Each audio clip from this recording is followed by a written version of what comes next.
బాపట్ల జిల్లాలో పర్యటించిన సీఎం చంద్రబాబు ఇంటింటికి తిరిగి స్వయంగా పింఛన్లు పంపిణీ చేసిన సీఎం.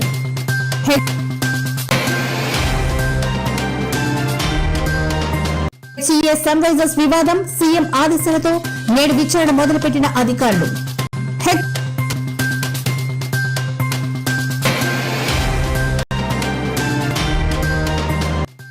సీఈఓ భూముల వ్యవహారంలో బీజేపీ బీఆర్ఎస్ దోస్తీ బయటపడిందన్న టీపీసీసీ చీఫ్. కోర్టు కేసు పూర్తయ్యాక భూములను స్వాధీనం చేసుకుంటామన్న వెల్లడించిన మహేష్ కుమార్ గౌడ్.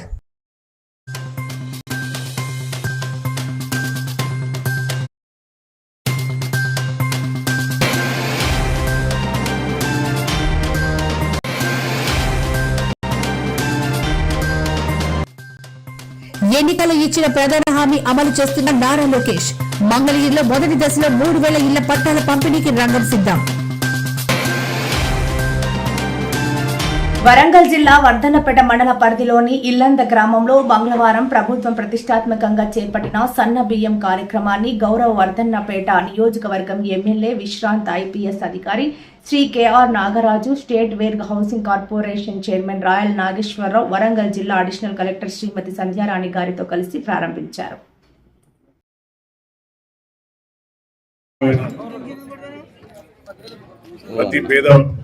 ప్రతి పేదవాడికి కడుపు నిండాలని ఒక మంచి ఉద్దేశంతో ఒక బృహత్తరమైన కార్యక్రమాన్ని కాంగ్రెస్ ప్రభుత్వం ఇచ్చింది. 6 గ్యారెంటీలలో ఒక్కొక్కటి తీర్చుకుంటూ ఈ రోజు మన అన్న గౌరవనీయులు ముఖ్యమంత్రి గారి చేతుల మీద రంజాన్ మరియు ఉగాది సందర్భంగా ప్రతి పేదవాడికి సన్నబియ్యం ఇవ్వాలనే ఉద్దేశంతో గొప్ప కార్యక్రమాన్ని ఇంత భారతదేశంలో ఏ రాష్ట్రం చేయండి గొప్ప ప్రతిష్టాత్మకమైన ఈ యొక్క ఇచ్చిన మాటను తప్పకుండా నెరవేర్చుకుంటూ వచ్చిన ఈ యొక్క గొప్ప కార్యక్రమం ఈ నిన్న రంజాన్ రోజు ఉగాది రోజు పేదలకు అక్కడ ముఖ్యమంత్రి గారు మరియు గౌరవనీయులు ఉత్తమ్ కుమార్ రెడ్డి చేతుల మీద ప్రారంభమైంది అందరికీ తెలుసు. అదే పురస్కరించుకొని ప్రతి గ్రామాలలో అన్ని రేషన్ షాపులు ఎక్కడున్నా కూడా వాటి కూడా ఇవ్వాలనే సంకల్పంతో మేము ఈ రోజు ఈ వేదిక మీదకి రావడం జరిగింది.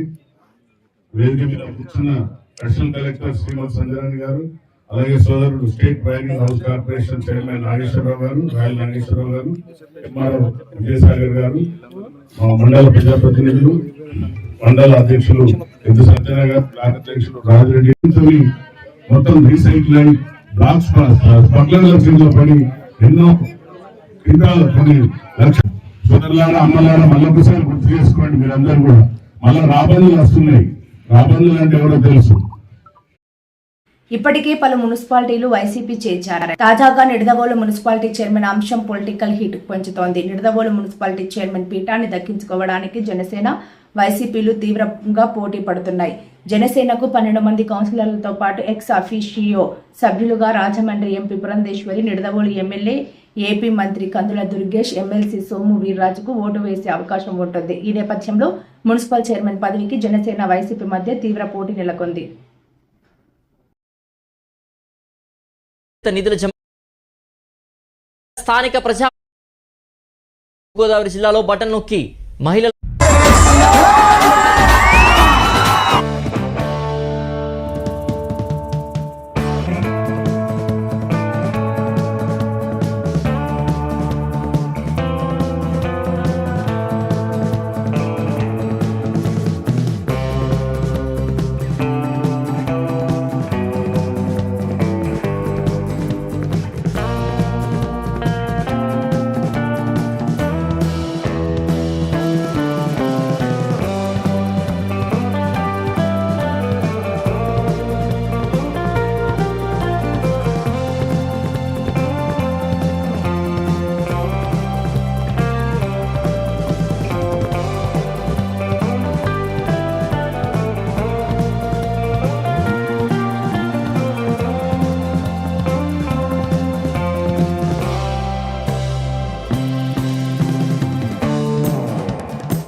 గత 10 ఏళ్లుగా బీజేపీ బీఆర్ఎస్ పార్టీల స్నేహం అంబికా దర్బార్ అగరబత్తి ప్రకటనలా ఉందని టీపీసీసీ చీఫ్ మహేష్ కుమార్ గౌడ్ విమర్శించారు. ఆయన మాట్లాడుతూ హైదరాబాద్ కేంద్రీయ విశ్వవిద్యాలయం HCU భూముల వ్యవహారంలో బీజేపీ బీఆర్ఎస్ పార్టీల మైత్రి మరోసారి బహిర్గతమైందని అన్నారు. న్యాయస్థానం స్టే విధించిన కారణంగానే ఆ భూమిని రాష్ట్ర ప్రభుత్వం స్వాధీనం చేసుకోలేదని తెలిపారు. కోర్టు కేసు ముగిసిన అనంతరం భూములను స్వాధీనం చేసుకుంటామని ఆయన వెల్లడించారు. HCU భూములు ప్రభుత్వం లాక్కుంటుందా? లాక్కోవట్లేదే. HCU నుంచి ప్రభుత్వం తీసుకున్న భూమికి బదులు భూమి ఎప్పుడో ఇవ్వడం జరిగింది. ఇది ఆనాటి నుండి ఈనాటి వరకు ప్రభుత్వ భూమే. ఇప్పటి వరకు కోర్టు కేసు ఉండడం వల్ల అది ప్రభుత్వానికి స్వాధీనం చేసుకోలేదు. ఇవాళ కోర్టు కేసు పోయింది కాబట్టి ప్రభుత్వం స్వాధీనం చేసుకుంటా ఉంది. ఇవాళ బీఆర్ఎస్ ప్రభుత్వం ఉన్నా ఇవాళ అదే పని చేసేది. కాంగ్రెస్ ప్రభుత్వం కోర్టు కేసులో అయిపోయింది కాబట్టి ప్రభుత్వం స్వాధీనం చేసుకుంది. ఇప్పుడు మనము సెంట్రల్ యూనివర్సిటీ భూమి లాక్కుంటే నేరము. భూమికి బదులు భూమి ఇచ్చిన తర్వాత ఈ బదిలీలో వచ్చిన భూమి మీదనే మనం సాగు చేస్తా ఉన్నాం. దాంట్లో తప్పేముందని అడుగుతా ఉన్నాను. కానీ ఇవాళ నేను చెప్పే కోణం ఏంటంటే, రాజకీయంగా తప్పులు చేసిన కేటీఆర్, భూములు అమ్ముకున్న కేటీఆర్, ప్రభుత్వ భూములు కబ్జా చేసిన కేటీఆర్, వారాయంలో సెంట్రల్ యూనివర్సిటీ భూములు వారి బినామీలకి ధరావత్తం చేస్తే అప్పుడు మాట్లాడని కిషన్ రెడ్డి గారు, బండి సంజయ్ గారు ఇవాళ ఎట్లా మాట్లాడతారు? నేను మీ ద్వారా ముఖ్యమంత్రి గారికి విజ్ఞప్తి చేస్తా ఉన్నాను. PCC ముఖ్యమంత్రి గారు విజ్ఞప్తి చేస్తా ఉంది. సమూలంగా ఏ యూనివర్సిటీకి చెందిన భూమైనా కబ్జా అయితే దాని మీద పునర్ సర్వే చేసి వెనక్కు తీసుకునే ప్రయత్నం చేయాల్సిందిగా నేను ముఖ్యమంత్రి గారు కోరుతా ఉన్నాను.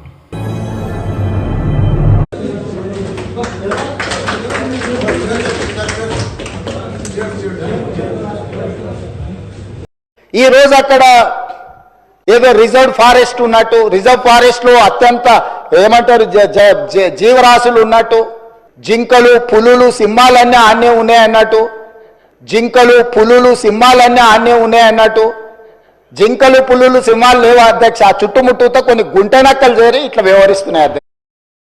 నారా లోకేష్ హామీ మేరకు మంగళగిరి పేద ప్రజల కళ నెరవేరబోతోంది. సార్వత్రిక ఎన్నికల్లో ప్రచార సమయంలో నారా లోకేష్ తనను అత్యధిక మెజార్టీతో గెలిపిస్తే ప్రభుత్వ భూముల్లో నివసిస్తున్న వారికి శాశ్వత హక్కు కల్పిస్తూ పట్టాలు అందజేసి మంగళగిరి పేద ప్రజల దశాబ్దాల కళ నెరవేరుస్తానని హామీ ఇచ్చారు. చరిత్రలో ఎప్పుడూ లేని విధంగా 91,413 ఓట్లు భారీ మెజార్టీతో మంగళగిరి ప్రజలు ఆయనను గెలిపించారు. ఇచ్చిన ప్రతి హామీ అమలు చేసే దిశగా కార్యాచరణ మొదలుపెట్టారు నారా లోకేష్. ఈరోజు నేను గర్వంగా చెప్పగలుగుతాను, దశాబ్దాలకు ఏదైతే ఇంటి పట్టాలు అంటే ఎంక్రోచ్మెంట్ రెగ్యులరైజ్ చేయాలి, నిన్న మొదటి పట్టా ఇప్పటంలో జనరేట్ అయింది.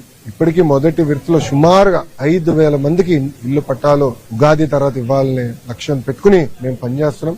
రెండో విడత ఉంటుంది, మూడో విడత ఉంటుంది. ఆనాడు ప్రజలు చెప్పాను, ప్రత్యేకంగా కాలువలు కానివ్వండి, అటవీ భూముల్లో ఉన్న ఇల్లు కొంచెం సమయం పడుతుంది రెగ్యులరైజ్ చేసేదానికి ఆనాడు చెప్పాను.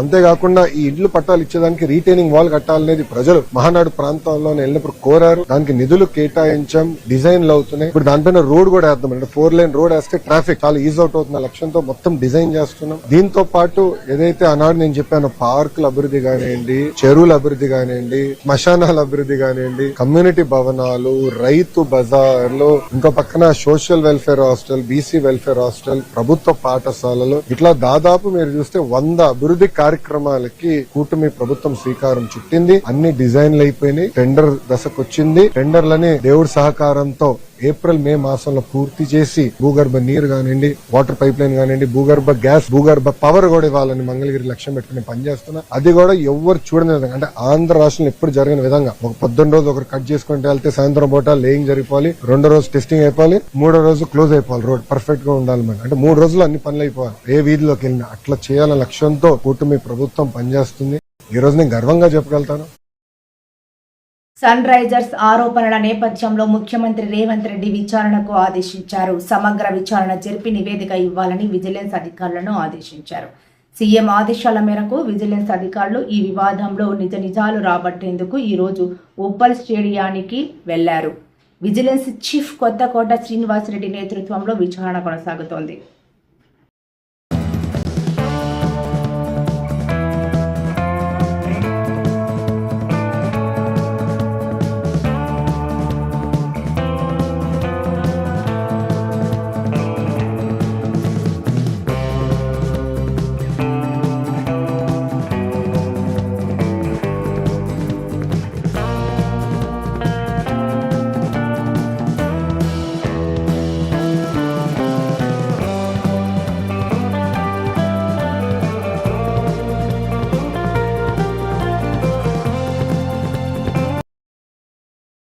బాపట్ల జిల్లా పర్చూరు నియోజకవర్గం కొత్త గొల్లపాలెంలో సీఎం చంద్రబాబు పేదల సేవా కార్యక్రమంలో పాల్గొన్నారు. ఇంటింటికి తిరిగి పింఛన్లు పంపిణీ చేసిన చంద్రబాబు అనంతరం ప్రజాసభకు హాజరయ్యారు.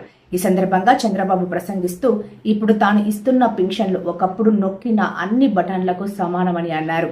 పింఛన్ల రూపంలో నెలకు 2,772 కోట్లు పంపిణీ చేస్తున్నామని వెల్లడించారు. నమస్కారం ఏంటమ్మా, ఎట్టున్నావు? బాగున్నావా? పర్ల బాగున్నావా? సుభాషిణి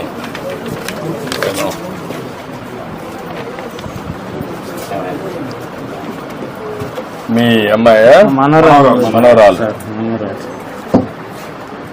వాళ్ళ తండ్రి వెళ్ళిపోయాడు సార్. ఇల్లు పెట్టి వెళ్ళిపోయాడు కదా. ఇద్దరు వచ్చినాక వెళ్ళిపోయాడు.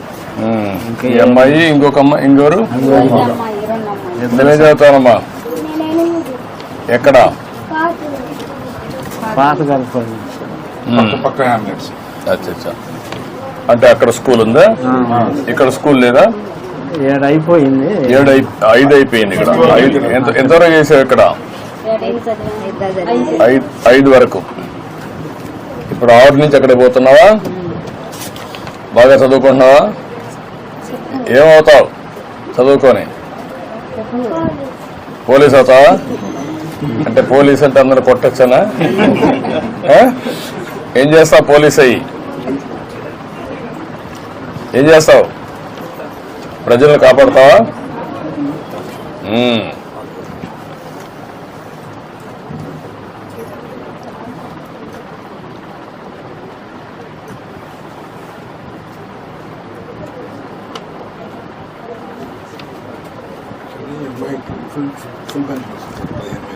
యా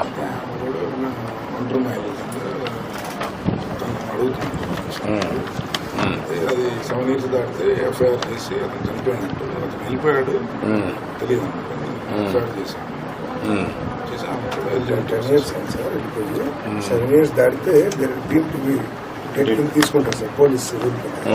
మన ఎఫ్ఐఆర్ కూడా సంవత్సరం గారు రాసిచ్చారు. రిపోర్ట్ రాగానే అట్లానే పాపకి రెసిడెన్షియల్ స్కూల్లో సీట్ అడిగారు సార్. పాపకి 8th క్లాస్కి. మనం ఇప్పుడు వచ్చే అకాడమిక్ ఇయర్ లో అమ్మాయిని సోషల్ వెల్ఫేర్ గురుకుల పాఠశాల గర్ల్స్ ఉంది.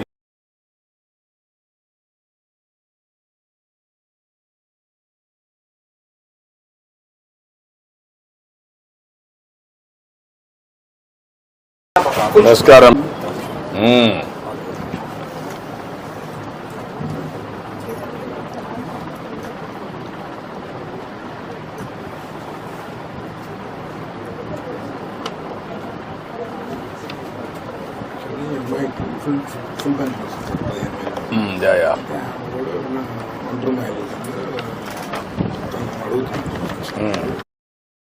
గచ్చిబౌలి భూముల వ్యవహారంపై వివాదం నేపథ్యంలో బీఆర్ఎస్ నేతల ఇళ్ల వద్ద భారీగా పోలీసులు మోహరించారు. ఈ క్రమంలో బీఆర్ఎస్ వర్కింగ్ ప్రెసిడెంట్ కేటీఆర్, మాజీ మంత్రి హరీష్ రావు నివాసాల వద్దకు భారీగా పోలీసులు చేరుకున్నారు. వారిని ఇంటి నుంచి బయటకు రాకుండా అడ్డుకుంటున్నారు. మరోవైపు హెచ్సియు వద్ద కూడా భారీగా పోలీసులు మోహరించారు. నిరసనకు దిగిన సిపిఎం, సిపిఐ, బీజేవైఎం నేతలను పోలీసులు అదుపులోకి తీసుకుని పోలీస్ స్టేషన్లకు తరలించారు. హైదరాబాద్ కంచా గచ్చిబౌలిలోని 400 ఎకరాల విషయంలో అసలు వాస్తవాలేంటి? ప్రజాప్రభుత్వం ఈ 400 ఎకరాలను అభివృద్ధి చేసి పక్కనే ఉన్న ఫైనాన్షియల్ డిస్ట్రిక్ట్ లాగా ఈ భూములను తీర్చిదిద్దేందుకు కృషి చేస్తోంది. ఈరోజు అమెరికన్ కౌన్సిలేట్ అక్కడనే ఉంది, ఈరోజు విప్రో అక్కడనే ఉంది, ఇన్ఫోసిస్ అక్కడనే ఉంది, ఐటీ పరిశ్రమలన్నీ అక్కడనే ఉన్నాయి. అట్లాంటివి చాలా పరిశ్రమలు ఉన్నాయి. అది ఫైనాన్షియల్ డిస్ట్రిక్ట్. ఆ ఫైనాన్షియల్ డిస్ట్రిక్ట్ ని ఇంకా కొంచెం ఎక్స్పాండ్ చేస్తే అంతర్జాతీయ స్థాయిలో పెట్టుబడులను ఆకర్షించుంటాడని అని చెప్పి ఈ రోజు అక్కడ దాన్ని విస్తరించే ప్రయత్నంలో భాగంగా ఈ రోజు పోయిన అధ్యక్ష.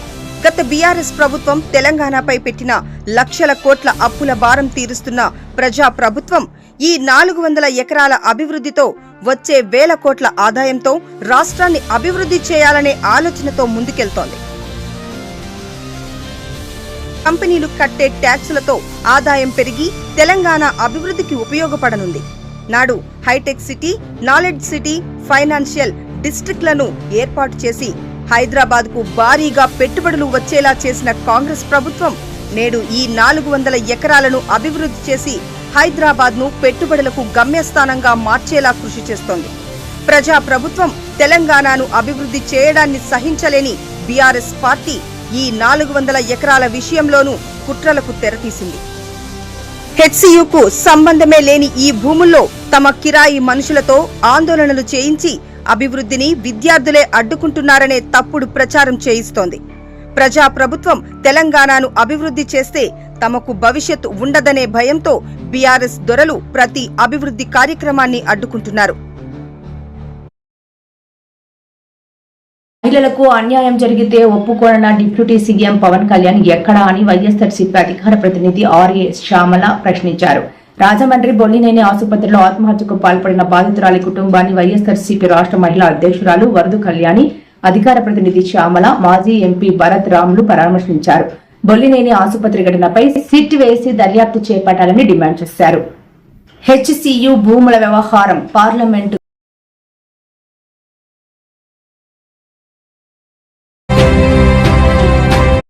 నేను ఎమ్మెల్సీ అండి, వరదు కళ్యాణి నా పేరు. నేను ఇక్కడ భరత్ గారు, ఎక్స్ ఎంపీ గారు, శ్యామ్లా గారు, ఇక్కడ మిగతా మా వైఎస్ఆర్ కాంగ్రెస్ పార్టీ నాయకులందరం కలిపి ఆ అమ్మాయిని చూడడం జరిగింది.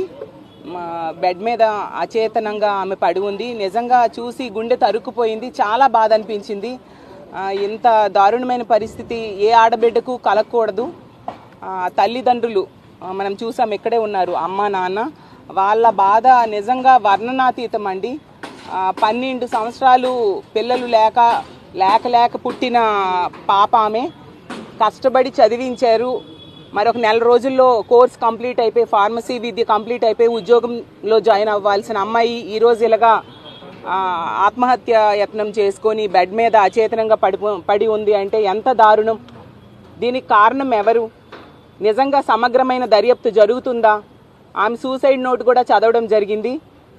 ఆ దీపక్ అనే వ్యక్తి, ఇక్కడ కిమ్స్ హాస్పిటల్లో ఏజీఎంగా పనిచేస్తున్న దీపక్ అనే వ్యక్తి దారుణంగా ఆమెకి మోసం చేసి బ్లాక్మెయిల్ చేయడం జరిగింది. ఆడపిల్లలకి రక్షణ లేదు. ఇవన్నీ కూడా ఆవిడ ఆ లేఖలో ప్రస్తావించడం జరిగింది. ఎంత దారుణం! ఆమె బాధ ఆ లేఖలో ప్రతి అక్షరంలో కూడా కనిపిస్తూ ఉంది. అంత దారుణంగా వేధించి ఈరోజు ఆమె ఈ ఆత్మహత్యాయత్నం చేసుకోవడానికి కారకుడయ్యాడు ఆ దీపక్ అనే వ్యక్తి. దీనికి సరైన స్పందన ప్రభుత్వం కానీ, పోలీసులు కానీ, హాస్పిటల్ యాజమాన్యం కానీ ఉందా అని నేను అడుగుతూ ఉన్నాను. విద్యార్థి సంఘాలు ధర్నాలు చేస్తే, అలాగే మా ఇన్ఛార్జ్ గారైన భరత్ గారు దీని మీద మాట్లాడితే అప్పుడు కొంచెం స్పందించి కేసు పెట్టడం జరిగింది. ఇంత దారుణమా, ఇంత నిర్లక్ష్యం ఆ ప్రభుత్వానికి? ఆడపిల్లలకి రక్షణ లేదా? ఈ ఆంధ్రప్రదేశ్ రాష్ట్రంలో చూస్తూ ఉంటే అడుగడుగునా ఏదో ఒక సంఘటన మనం చూస్తూ ఉన్నాం. ఆ పాప విషయంలో మనకి క్లియర్గా ఇన్వెస్టిగేషన్ సరిగ్గా జరగట్లేదు అనేది అర్థమవుతుంది. ఇదే హాస్పిటల్లో ఆమె ఆ ఇంజెక్షన్ చేసుకుంది. సీసీటీవీ ఫుటేజ్ ఇప్పటికి కూడా ఇవ్వట్లేదు తల్లిదండ్రులకి. ఇస్తే ఏం జరిగిందో తెలుస్తుంది కదా. ఆ మెడిసిన్ కూడా చాలా డేంజరస్ మెడిసిన్ అంట.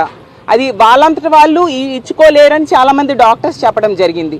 మరి వేరే వ్యక్తులు చేశారా? ఇది నిజంగా ఆమంతటా ఆమె చేసుకుందా? వేరే వాళ్ళు ఆమెని చంపడానికి ఇలా చేశారా? ఇవన్నీ బయటకు రావాలంటే సీసీటీవీ ఫుటేజ్ బయటకు రావాలి కదా. ఇందాకే వాళ్ళ తల్లిగారు చెప్పడం జరిగింది, ఆమె రూమ్మేట్స్ని కూడా ఇంతవరకు కూడా ఎవరితో మాట్లాడనివ్వట్లేదు అనేసి. ఎంత దారుణం! నిజాలు ఎలా బయటకు వస్తాయి? ముఖ్యమంత్రి గారు ఉన్నారు, డిప్యూటీ సీఎం గారు ఉన్నారు, హోమ్ మినిస్టర్ గారు ఒక మహిళ ఉన్నారు.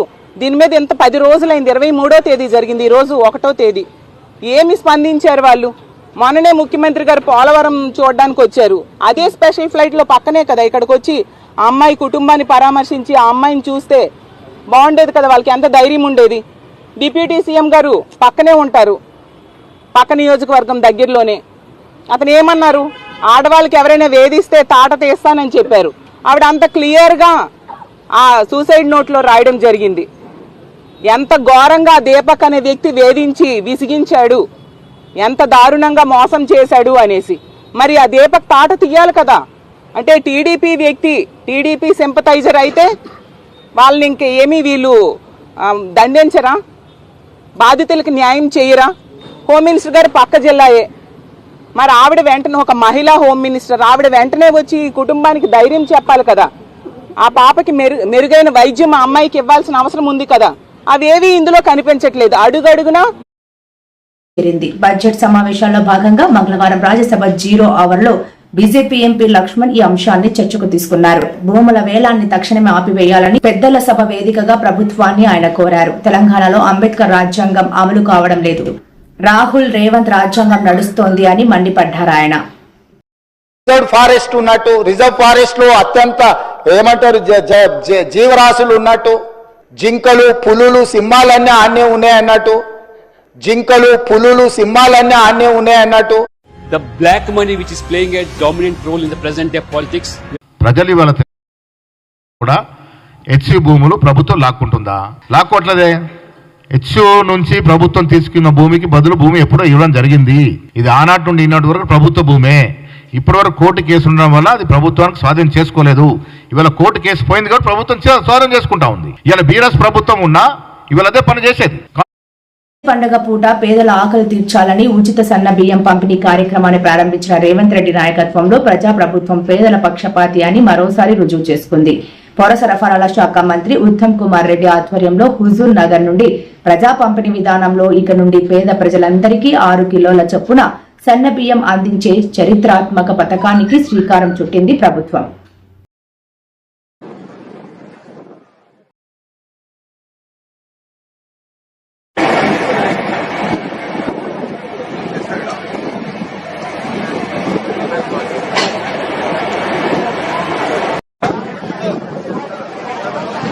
భారతదేశంలో ఏ రాష్ట్రంలో కూడా ఈ విధంగా మంచి క్వాలిటీ సన్న బియ్యం 80 నుంచి 85% ఉచితంగా వచ్చే పథకం ఏ రాష్ట్రంలో కూడా అమలు కాలేదనే విషయం కూడా నేను మనం చేస్తున్నా.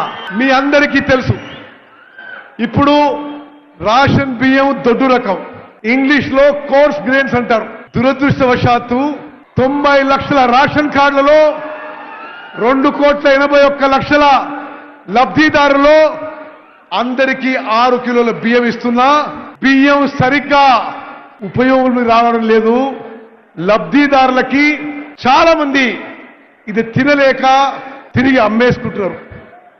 ఈ రోజు ముఖ్యమంత్రి గారు ప్రభుత్వం ఇప్పుడున్న పథకం మీద 10,665 కోట్లు ఖర్చు పెట్టినా దానికి ప్రయోజనం లేకుండా పోతుంది.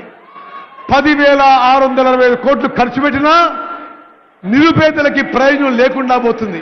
ఇప్పుడు సివిల్ సప్లై శాఖ కిలో బియ్యం 40 రూపాయలకి కిలో బియ్యం కొనుగోలు చేసి మీకు ఇచ్చినా ఎక్కువ మంది తినడం లేదు. అది 5 రూపాయలకో 10 రూపాయలకో అమ్ముకోవడం, మళ్ళీ రీసైకిల్ కావడం, పౌల్ట్రీ ఫార్మ్లకు అమ్మడం, బీర్ కంపెనీలు తీసుకుపోవడం, ఇది మనం చూస్తున్న తతంగం. ఇది ఎన్నో సంవత్సరాల నుంచి జరుగుతున్న విషయం. నేను గత పార్లమెంట్ సభ్యునిగా పార్లమెంట్లో food and public distribution system consultative committee member గా అనేక మార్లు పార్లమెంట్ బయట ఈ విధంగా ప్రజాధనం దుర్వినియోగం అవుతుంది, నిరుపేదలకి ప్రయోజనం చెందడం లేదనే విషయం స్పష్టంగా చెప్పడం జరిగింది.